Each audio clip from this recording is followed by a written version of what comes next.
5 पढ़ रहे थे, कक्षा 7 का हम लोग शुरुआत किए थे। आज हम लोग दूसरे भाग पर आएंगे।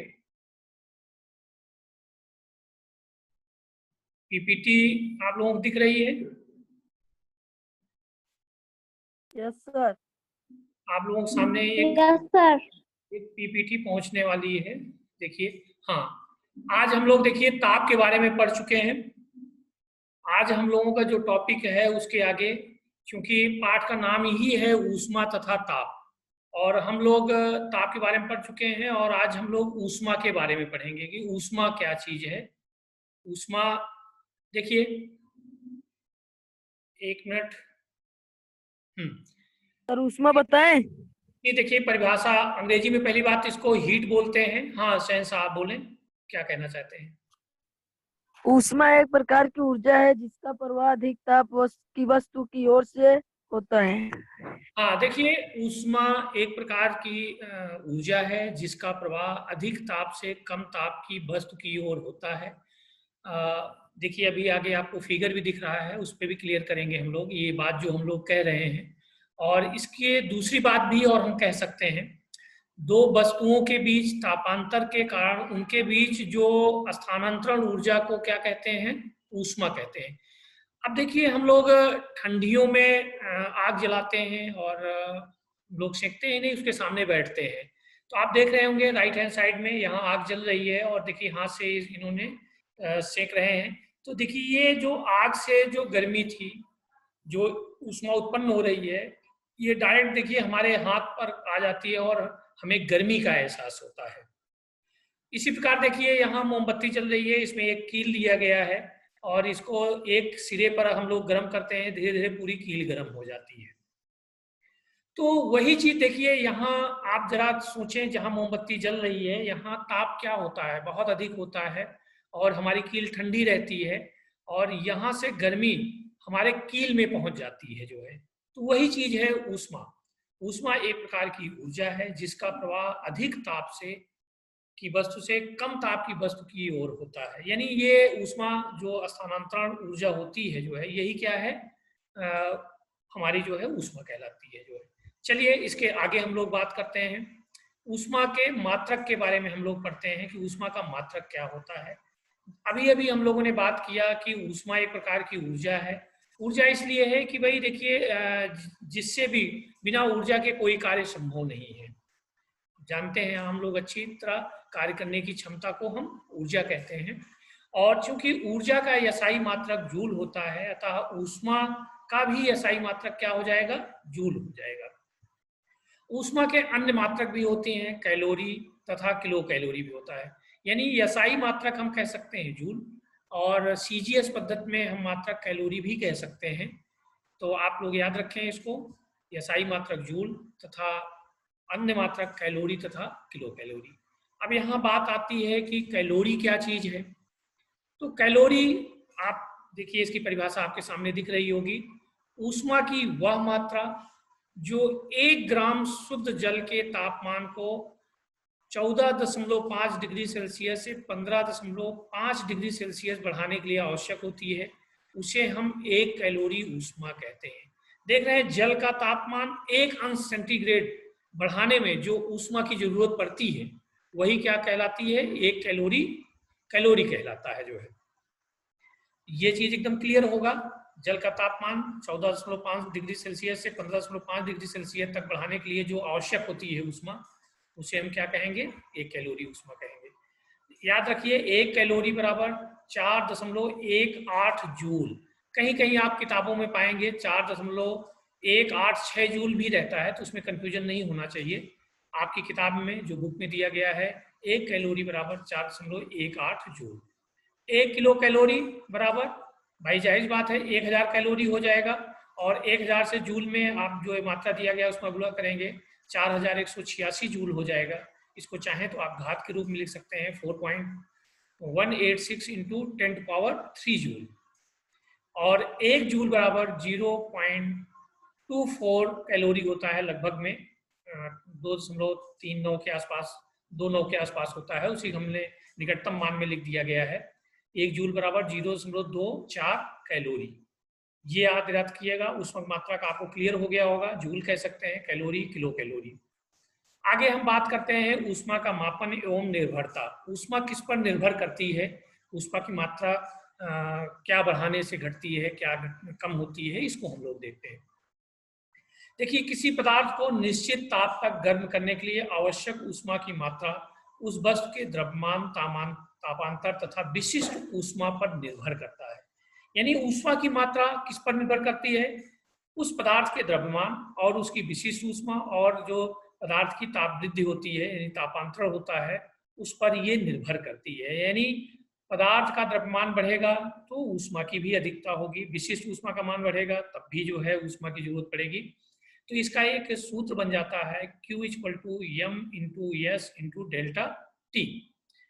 ये सूत्र आप लोग याद रखिए, ऊष्मा की मात्रा निकालने के लिए आराम से इस सूत्र से निकाल सकते हैं। यहाँ एक शब्द आया है द्रव्यमान, हम लोग पढ़ चुके हैं। और पदार्थ की विशिष्ट ऊष्मा किसे कहते हैं, तो देखिए विशिष्ट ऊष्मा की परिभाषा, पदार्थ के 1 ग्राम द्रव्यमान का तापमान 1 अंश बढ़ाने के लिए आवश्यक ऊष्मा की मात्रा को उस पदार्थ की विशिष्ट ऊष्मा कहते हैं। इसे यश द्वारा प्रदर्शित करते हैं। आप देखिए 1 ग्राम यानी इकाई द्रव्यमान तथा 1 अंश सेंटीग्रेड तापमान के लिए आवश्यक ऊष्मा की मात्रा को हम क्या कहेंगे, उस पदार्थ की विशिष्ट ऊष्मा कहते हैं। तो अब आप देखिए इसकी विशिष्ट ऊष्मा यश से प्रदर्शित करते हैं, तो यश बराबर Q/m × डेल्टा T हो जाएगा। इस हिसाब से इसका मात्रक अगर निकालना हो तो आपका ऊष्मा का मात्रक कैलोरी बटा किलोग्राम × डिग्री सेल्सियस, ये आपके किताब में व्यवहारिक मात्रक दिया गया है। और कहीं किताबों में ये भी दिया गया है कैलोरी बटा ग्राम × डिग्री सेल्सियस। तो इसमें कंफ्यूजन नहीं होना चाहिए, आपकी किताब का मैंने ये ले लिया है कैलोरी बटा किलोग्राम × डिग्री सेल्सियस। और इसका एसआई मात्रक एनसीईआरटी बुक में आपको मिल जाएगा, इसका आपकी किताब में नहीं दिया गया है। एसआई मात्रक जूल बटा किलोग्राम × केल्विन होता है। यानी विशिष्ट ऊष्मा का एसआई मात्रक पूछा जाए तो जूल बटा किलोग्राम × केल्विन आप बताएंगे। यदि हम द्रव्यमान 1 किलोग्राम ले लें और टेम्परेचर आपका जो तापांतर है वो 1 अंश सेंटीग्रेड हो, तो निश्चित रूप से हमारी विशिष्ट ऊष्मा हमारी जो है ऊष्मा की मात्रा के बराबर हो जाएगा। ये याद रखें आप लोग जो है। अब आप आगे बढ़ते हैं हम लोग, इसके ऊष्मा स्थानांतरण की विधियां, ये बहुत इम्पॉर्टेंट है। इस पर हम लोग कार्य भी किए हैं स्कूल में। अगर आपको पिछले साल इसमें अगर स्टूडेंट कोई जुड़ा हो तो इस पर हम लोगों ने मॉडल बना के प्रेजेंटेशन भी किया गया था जो है।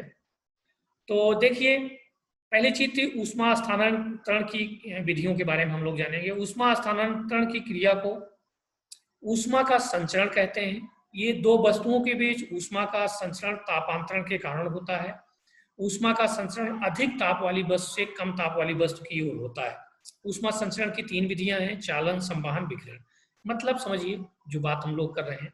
एक देखिए फिगर आपको दाहिनी साइड में दिख रहा होगा कि देखिए 3 स्थितियां होती हैं ऊष्मा संचरण की। अगर हमको पानी गर्म करना है तो हम लोग सबसे पहले क्या करते हैं, यहाँ आग जलाते हैं नीचे। तो यहाँ आग से विकिरण द्वारा हमारा जो है ये जो पैन है जिसमें हम लोग गर्म कर रहे हैं ये गर्म होता है। यानी यहाँ से ऊष्मा विकिरण द्वारा हमारे इस बर्तन में पहुंच गया, और बर्तन में जो ऊष्मा का संचरण होता है वो चालन विधि से होता है।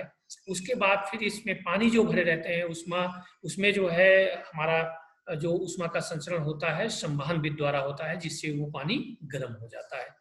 तो ये 3 विधियों द्वारा ऊष्मा का संचरण होता है। ऊष्मा का संचरण अभी भी हम लोगों ने बात किया था, अधिक ताप की वस्तु से कम ताप की वस्तु की ओर होता है। ये अपने दिमाग में रखें।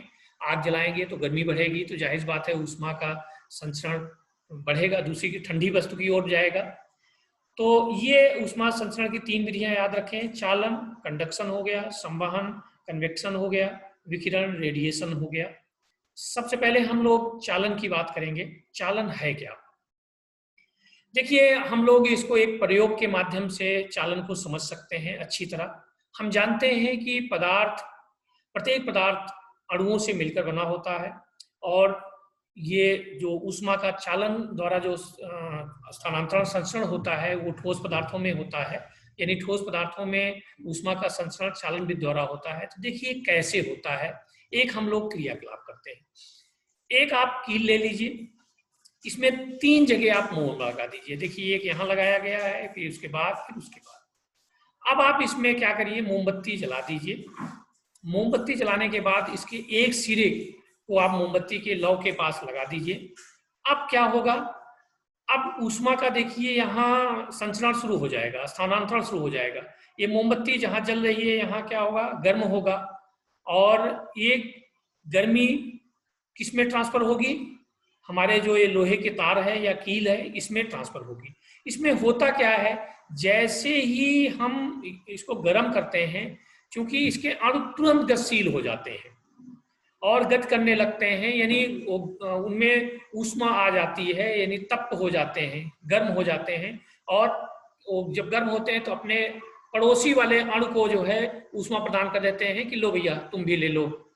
तो फिर आगे जो है क्या होता है, वो अणु अगले वाले अणु को जो है दे देता है ऊष्मा को, जो है फिर वो आगे दे देता है। इसी तरह क्या होता है, क्रम बढ़ता चला जाता है और हमारी पूरी जो है कील गर्म होती चली जाती है। आप इसको देख सकते हैं प्रैक्टिकल में कि यहाँ जब गर्म करेंगे तो इसके अणु देखिए गर्म हुए, उसमें बगल वाले को गर्म कर दिए, फिर वहां ऊष्मा बगल वाले को दे दिए, बगल वाले दे दिए। तो सबसे पहले मोम जो पहले लगी हुई है ये पिघलना शुरू होगी, उसके बाद फिर आगे ऊष्मा बढ़ेगी, फिर ये दूसरे स्थान पर जो लगी है मोम ये पिघलना शुरू होगी, फिर थोड़ा सा और आगे बढ़ेगी, फिर तीसरे स्थान पर पूरी राड आपकी लोहे की ये गर्म हो जाएगी, तार पूरा गर्म हो जाएगा। यानी ठोस में जो ऊष्मा का संचरण होता है वो किसके द्वारा होता है, चालन द्वारा होता है। आप इसको दूसरा कील लेके हाथ में आप गर्म करें, देखिए थोड़ी देर बाद आप कील पूरी गर्म हो जाएगी और आपका हाथ जलने लगेगा जो है। तो ये प्रयोग के द्वारा हम लोग कर सकते हैं। इसके आगे और भी बहुत सारे उदाहरण हैं, बात करेंगे हम लोग। फिर दूसरे जो ऊष्मा का संचरण की दूसरी विधियां हैं उस पर हम बात करते हैं, संवहन, कन्वेक्शन पे बात करेंगे। इसमें आप देखिए कन्वेक्शन संवहन द्रव और गैस दोनों में होता है। और एक चीज आप लोग याद रखिएगा, चालन में देखा जाए तो अणु अपने स्थान पर स्थिर रहते हैं, स्थान अपना नहीं बदलते हैं, बस अपने पड़ोसी स्थान को ऊष्मा ट्रांसफर करते जाते हैं और पूरा गर्म हो जाता है। यहाँ देखिए संवहन में क्या होता है, किसी पदार्थ के एक भाग से दूसरे भाग में अणुओं के जाने से हुए ताप ऊर्जा के संचार को संवहन कहते हैं। या जब ऊष्मा का स्थानांतरण गर्म भाग से ठंडे भाग की ओर अणुओं की गति के कारण होता है तो ऊष्मा स्थानांतरण की इस प्रक्रिया को संवहन करते हैं। इस बात को समझिए, हम क्या कह रहे हैं इसमें कि ठंडे भाग से जो ठंडे भाग के अणु हैं वो गर्म होके गर्म भाग के अणु गर्म होके जो है ठंडे भाग की ओर जाते हैं। तो ये आप देखिए, ये आपका राइट हैंड साइड में आपको एक दिया गया है, बर्तन दिया है जिसमें पानी को हम गर्म कर रहे हैं, इसमें पानी भरा हुआ है। देखिए जब आप गर्म करेंगे तो सबसे पहले जो पानी के अणु होंगे जो तली में होंगे ये गर्म होंगे, और गर्म होने के बाद ये इनका गर्म होने पे इनका देखा जाए तो आयतन कम हो जाता है। घनत्व बराबर क्या होता है, द्रव्यमान बटा आयतन। जब ये गर्म होंगे तो इनका आयतन कम होगा, और आयतन कम होगा तो घनत्व कम हो जाएगा। जाहिर सी बात, सॉरी, आयतन कम होगा तो घनत्व, आयतन बढ़ेगा, सॉरी यहाँ थोड़ा सा उल्टा मैं बोल दिया आपको। जब यहाँ तली के अणु गर्म होंगे तो इनका आयतन बढ़ेगा, और आयतन जब बढ़ेगा तो जायज बात है घनत्व बराबर द्रव्यमान बटा आयतन होता है, और द्रव्यमान में आयतन से भाग देंगे तो घनत्व का मान कम हो जाएगा। यानी वो अणु जो है हल्के होकर ऊपर की ओर भागना शुरू करेंगे, और ऊपर जाएंगे तो ऊपर जायज बात है ठंडे अणु हैं, फिर वो ठंडे अणु क्या होगा, नीचे की ओर आएंगे, नीचे की ओर आने के बाद पुनः वो गर्म होके फिर ऊपर की ओर जाएंगे। तो ऐसे देखिए आपको चित्र में दिख रहा होगा, नीचे से ऊपर जा रहे हैं, जो गर्म होने के बाद ऊपर भागते हैं, ये यहाँ चित्र में दिख रहा है। वो बाद जो ठंडे अणु हैं वो नीचे की ओर आते हैं, फिर गर्म होने के बाद फिर ऊपर की ओर जाते हैं, और ये पूरा क्रम ऐसे चलता रहता है, और जिससे पूरा पानी गर्म हो जाता है। इस तरह आप केतली में भी देख सकते हैं, केतली में भी यही काम होता है। तो ये आप प्रैक्टिकल करके देख सकते हैं। प्रैक्टिकल करने के लिए आप आसानी से आप देखना चाहें तो पानी में क्या करिए, पोटेशियम परमैंगनेट जिसको लाल दवा कहते हैं उसके छोटे छोटे आप अणु ले लीजिए और पानी में डाल दीजिए और गर्म करिए। तो देखिए बहुत तेजी से धारा बनेगी, ऊपर की ओर भागेंगे, जो है ऊपर जाएंगे फिर नीचे जाएंगे, ऐसे सर्किल बनना शुरू हो जाएगा और पूरा पानी गर्म हो जाएगा। आप लोग एक चीज और भी देखते होंगे, घरों में जो एसी लगती है और जो हम हीटर जलाते हैं, आप देखते होंगे एसी को हमेशा ऊपर ही लगाया जाता है और हीटर जब हम लोग जलाते हैं वो नीचे जलाते हैं। ऐसा क्यों करते हैं, कोई बता सकता है? घर सर में क्योंकि जो एसी देख, हाँ सर हीटर जो गर्म प्रवाह छोड़ता है वो नीचे से ऊपर की ओर जाता है, और एसी में जो ठंडी हवा आती है वो ऊपर से नीचे की ओर जाती है। Very good. देखिए जब नीचे हीटर जलाएंगे तो जाहिर बात है जो वहाँ की वायु है वो गर्म होगी, तो उसका आयतन बढ़ेगा और उसका घनत्व कम हो जाएगा, हल्की हो जाएगी और ऊपर की ओर हो जाएगी, और जो ठंडी हवाएं होती हैं वो नीचे की ओर आती हैं। तो यही पूरा कॉन्सेप्ट इसमें है संवहन में। जब हम पानी गर्म करते हैं तो ऊपर की ओर अणु भागते हैं, फिर क्या होता है, अणु जो ठंडे अणु होते हैं नीचे की ओर, ऐसे चलते रहते हैं और पूरा पानी गर्म हो जाता है। चलिए इसको हम लोग प्रैक्टिकल करके भी देख सकते हैं। स्कूल खुलने दीजिए, हम लोग इसको पूरा प्रयोग करेंगे। आगे देखते हैं विकिरण, रेडिएशन क्या है। देखिए रेडिएशन में इसकी परिभाषा ये कह सकते हैं, जब ऊष्मा का स्थानांतरण एक स्थान से दूसरे स्थान तक बिना किसी माध्यम के होता है तो ऊष्मा स्थानांतरण की इस विधि को विकिरण कहते हैं। ध्यान रखिएगा, अभी तक दोनों जो हम लोगों ने चालन और संवहन पढ़ा जो है, इसमें माध्यम की जरूरत पड़ती है और विकिरण में माध्यम की जरूरत नहीं पड़ती है। आप देख सकते हैं ठंडियों में हम लोग आग जलाकर, देख रहे होंगे फिगर दिख रहा है, और हम उसके सामने बैठते हैं तो सीधे गर्मी हमारे पास आ जाती है, बीच का भाग बिना गर्म हुए सीधे वहां से गर्मी हमारे शरीर में आ जाती है और हमको गर्मी का एहसास होने लगता है। तो ये जो हमको ऊष्मा प्राप्त होती है किस विधि से प्राप्त होती है, विकिरण विधि द्वारा। और दूसरे फिगर में आप देख रहे होंगे सूर्य से जो ऊष्मा पृथ्वी की ओर आती है, पहुंचती है, यहाँ देखा जाए तो विकिरण के माध्यम से आती है जो है, और सूर्य और पृथ्वी के बीच में बहुत बड़ा भाग निर्वात होता है जहाँ की कोई माध्यम नहीं होता है, और बिना माध्यम के ही सूर्य से जो ऊष्मा है हमारे पृथ्वी पर पहुंच जाती है जो है। तो विकिरण में आप देख सकते हैं ये दो आपको उदाहरण दिख रहे हैं। और इसके बाद हम लोग थोड़ा सा अध्ययन करते हैं, तीनों का तुलनात्मक अध्ययन कर लेते हैं। अभी तक जो हम लोगों ने पढ़ा है उसके बारे में थोड़ा सा देख लें।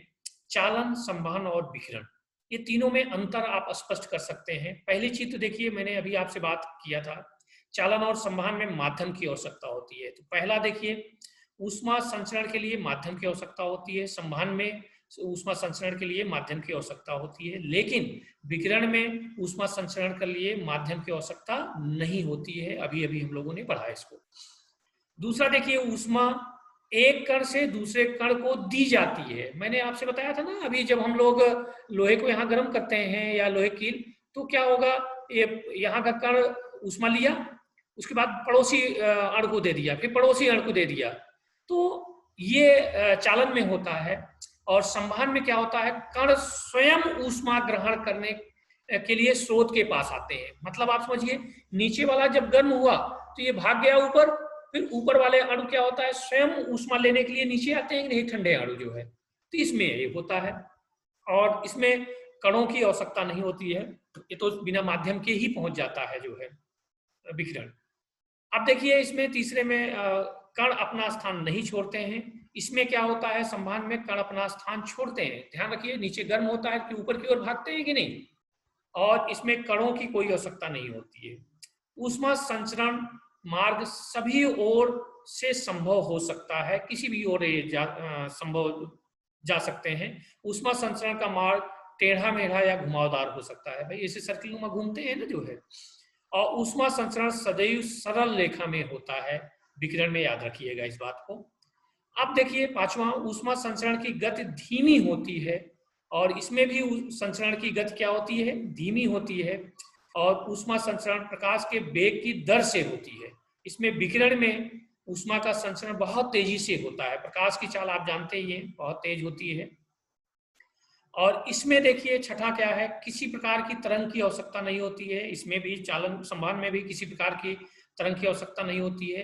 ये विद्युत चुंबकीय तरंगों द्वारा ऊष्मा का संचरण होता है। ध्यान रखिए, हमेशा हमने प्रकाश में भी पढ़ाया था, प्रकाश जो संचरण करता है उसको भी मैंने बताया था ना, विद्युत चुंबकीय तरंगों के द्वारा। तो ठीक उसी प्रकार विकिरण में जो तरंगे यहाँ तक पहुंचती हैं विद्युत चुंबकीय तरंगों द्वारा ऊष्मा का संचरण होता है, इसलिए इसमें माध्यम की आवश्यकता नहीं होती है। तो मेरे ख्याल से आज हम लोग इतना पढ़ें और